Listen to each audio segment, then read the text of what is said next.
ফ্যাসিবাদের পতনের পর বহির্বিশ্বের সাথে বাংলাদেশের সম্পর্কের নতুন মেরুকরণ যখনই সামনে আসছে তখনই সেটাকে ষড়যন্ত্র মনে করছে ভারত। সে প্রেক্ষিতে এবার বাংলাদেশের সাথে তুরস্কের সম্পর্ককে কেন্দ্র করে সেদেশের সংবাদ মাধ্যমগুলো চালাচ্ছে ভুয়া সংবাদ।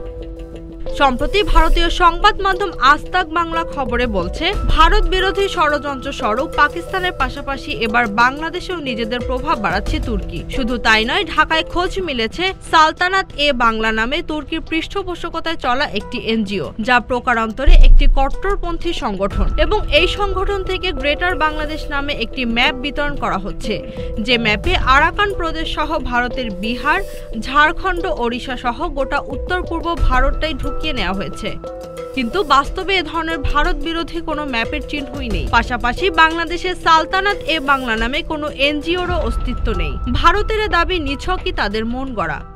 বাংলাদেশের সাথে বাণিজ্য বা প্রতিরক্ষা সম্পর্ক অন্যান্য দেশগুলোর সাথে ভালো হোক, সেটি দিল্লি কখনোই ভালোভাবে দেখে না। সে দৃষ্টিকোণ থেকেই তুরস্কের সাথে সুসম্পর্ক মেনে নিতে পারছে না দিল্লি। তাই বিষয়টি নিয়ে অপপ্রচার চালাচ্ছে গদি মিডিয়াগুলো।